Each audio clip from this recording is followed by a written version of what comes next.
let us conclude this letter bringing the idea that the Alter Rebbe first quoted from King David, quoting from the Zohar, from verse in Tehillim, the verse in Tehillim in chapter 30, verse 20. How abundant is your goodness, God's goodness, which you have hidden away for those who fear you, which you have wrought for those who trust in you before man. So that was the verse.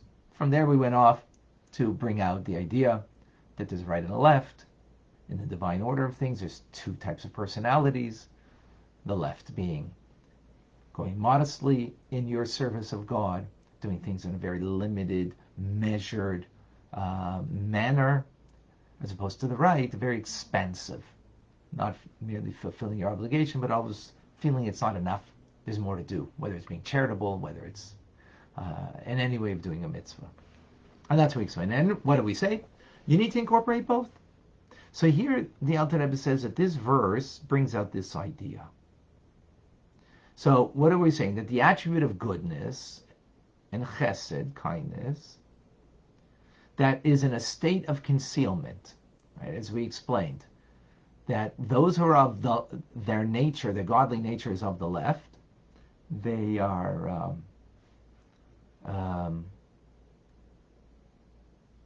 their godly natures of the left. They also have incorporated in them the right side, the expansiveness, but it's in a concealed manner. So in the verse where it says, those that fear you are like those of Beit Shammai, the house of Shammai, who are of the left. In other words, that they have in them the natural quality of seeing and perceiving things in a way of withholding, right? So therefore, not kosher, not pure, right? Not permissible. Yet at the same time, what is the verse saying? That I have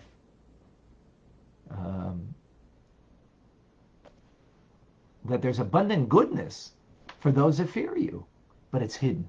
It's in the back burner. In other words, they have that goodness, and it's abundant. What does it mean it's abundant? It's as abundant as the person who is by nature of the right. Right? The one who is by nature is, expansive in their way that they deal with life and serve God, right? So even those who are of the left who are not that way, but if they're means that they're true servants because they have the fear of God means the presence of God, that God's real, and therefore they are acting in a divine way. And the divine way is not just to act by what your divine nature is, but to incorporate the opposite. So they incorporate the right side, that expansiveness. Rav tuvcha, how abundant is your goodness, which it implies without measure that it's given to those who are, as the verse says, to those who have hidden away, which have hidden away for those that fear you. So meaning hidden away, meaning they're not expansive in their way they serve God, in a very measured manner. They have the fear of God, not the love of God, which is the right side, right? And yet they're given chesed in the back burner, concealed, hidden, in an unlimited manner. The verse continues and says, to those that trust in you, so the Alter Rebbe explains, those who trust in you refer to the right side. Because who does a person trust? In a person that you feel that they love you. You don't trust somebody that you don't feel that they love you, because then they don't have your interest in mind. If they love you, they have interest. That's the right side. So those who trust, that's referring another way to say the right side, right? Who is the right side? Those that are serving with a kindness that is expansive. that's manifest. And as the verse says, Lifnei b'nei... Sorry, let me go back to the verse. For those who trust in you before man. What do you mean before man? Meaning, that love that they have, those who trust in you, meaning that they trust that their devotion is a love of God, so therefore they have the trust of God, that God is, caring for them, right? And such individuals before man, meaning that that goodness, that love that motivates the goodness, the kindness, is open. It's revealed because it's before man. It's not hidden. The first part of the verse, it's speaking about those from the left side. It says hidden away. Right? Here it's speaking about that it's open, it's revealed, because it's before man, that people can see. Because the front burner, the revealed part of their soul, is the expansive nature of giving.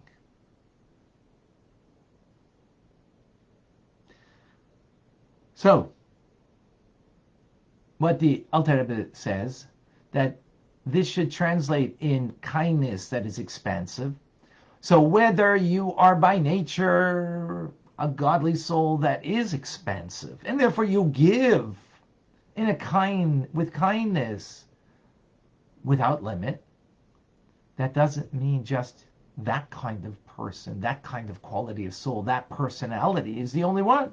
No, even the one who's in the back burner, right, that it's hidden away, they have that quality also, that they can be kind, that they can be giving in an unlimited fashion.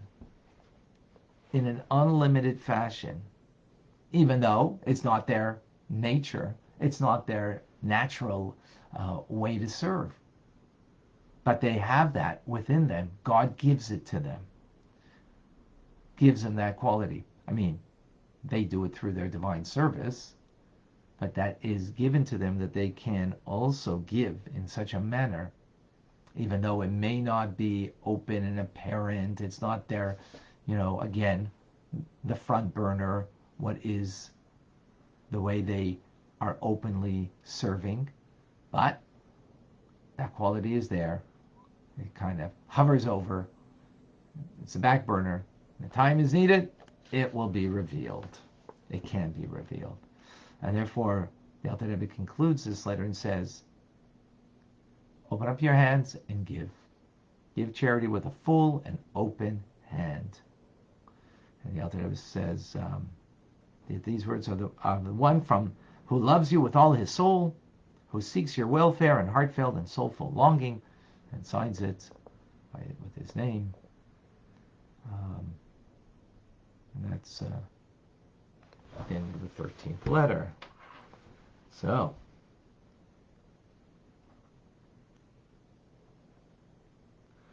let's unpack.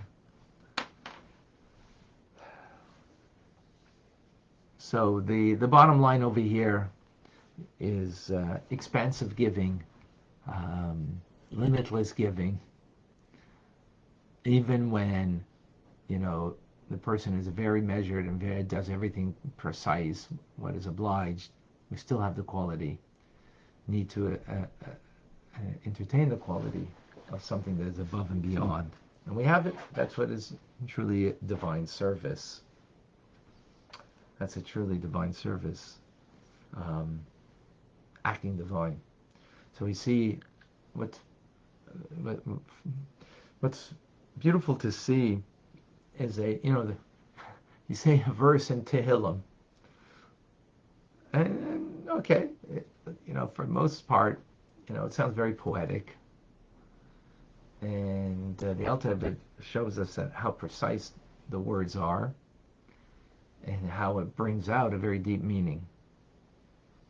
Now, of course, we need someone like the Alter Rebbe to bring that out to us, because I wouldn't be able to on my own. I don't think any of us would. But that's another important point to bring out over here. Okay.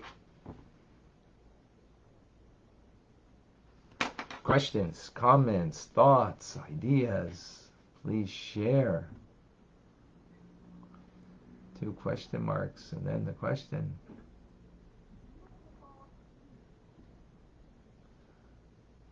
For all those that I didn't get a chance to say hello to, good morning, good tvach. Welcome. Davida, do I see? By the way, today we're not on Instagram. I just having some problems over here with the screen and the different things, but hopefully we will be back there. Alice, these aspects will come together and be revealed when Mashiach and yes, will be absolutely.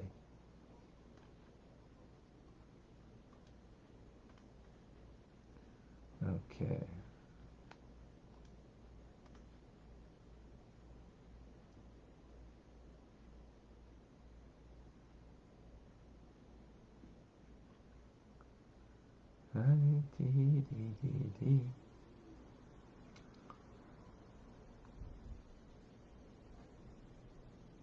Did I miss some questions? I don't see.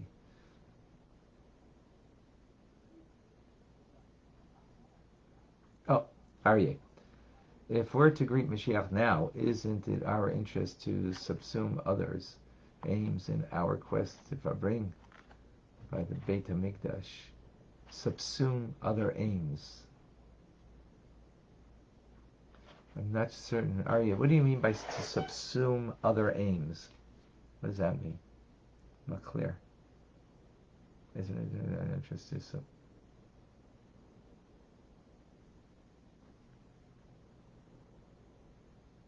Oh, Davida, isn't live on Instagram together? Yes, I'm sorry.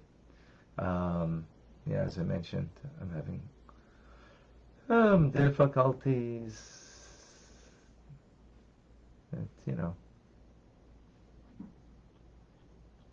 Difficulties, challenges God puts before you. This shall too pass.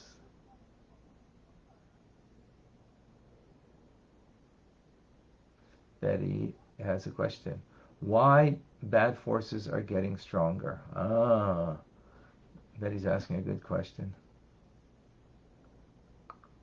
Why are bad forces getting stronger? So before Mashiach comes, there's going to be a great refinement of the world, and the distinction.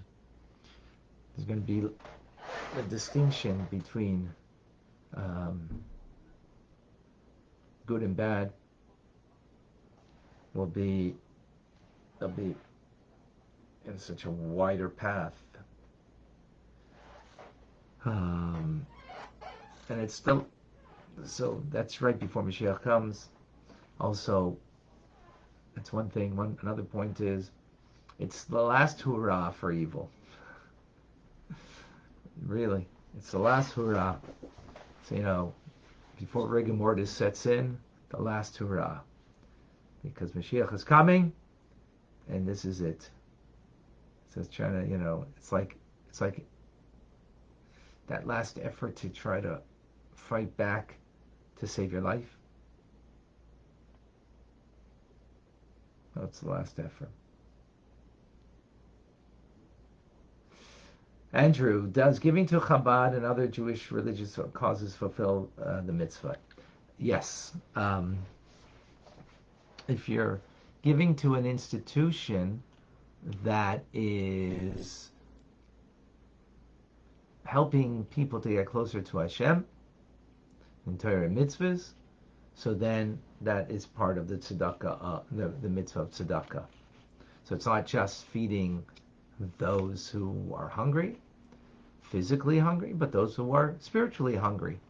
So to give to a university, though, or to give to a museum, right? Even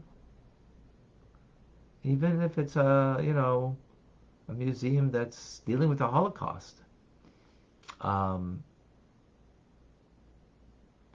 if it's about bringing people closer to Torah and mitzvahs, bringing them closer to Hashem, then yes. If it's just teaching about the atrocities and the evils of the world, then no. You can give to it, but it's not part of the mitzvah of tzedakah. Obviously, you can do whatever you want with your money, but it's not from the obligation to give 10% minimum that you give to such a place, because it is not in the what tzedakah, what the mitzvah as it is in the Torah and by the rabbis. Thank you, Arya, for that. Andrew, for that question. All right, anybody on Clubhouse with a question, a comment? Okay. Merle, I just want to thank you on Friday for your kind, generous giving, and especially for a horrific thing that occurred, the loss of life of a yeshiva student in Colorado from a terrible act of hatred. I forgot the student's name. May his neshama go from strength to strength. Thank you. Today's class, actually, I forgot at the beginning of the class to mention, is sponsored for the yard site of Miriam Altman, of blessed memory, Holocaust survivor, who built a beautiful home and family here in Montreal after the Holocaust, and in her memory, today's learning. All right, folks, we will continue. Oh, very important. Tomorrow, I'm not giving the class at 9:30. I'm giving it 9 a.m. I have to give it tomorrow at 9 a.m. So please make note. Tomorrow, 9 a.m. Will be our class. All right, I'm Rabbi Ron Fine, coming to you from Chabad, Zurich and Kadesh in Montreal, Canada. It's a privilege and a pleasure to share with you, Tanya. Have a wonderful day. Thank you all. Thank you, Rabbi. Have a good day. Thank you. Oh, don't forget Rambam today, 12:45. We finished yesterday the book of Zmanim. We start now the book of what's called Nashim, which means women, but but Ishus, not women. It's not Nashim. It's Ishus, marriage. The laws about marriage. Intriguing. Come and join us 12:45 on Zoom, 770, 6085, or Chabad ZK. We'll see you then. And tonight, 6:30 for our regular Torah portion class. Be well.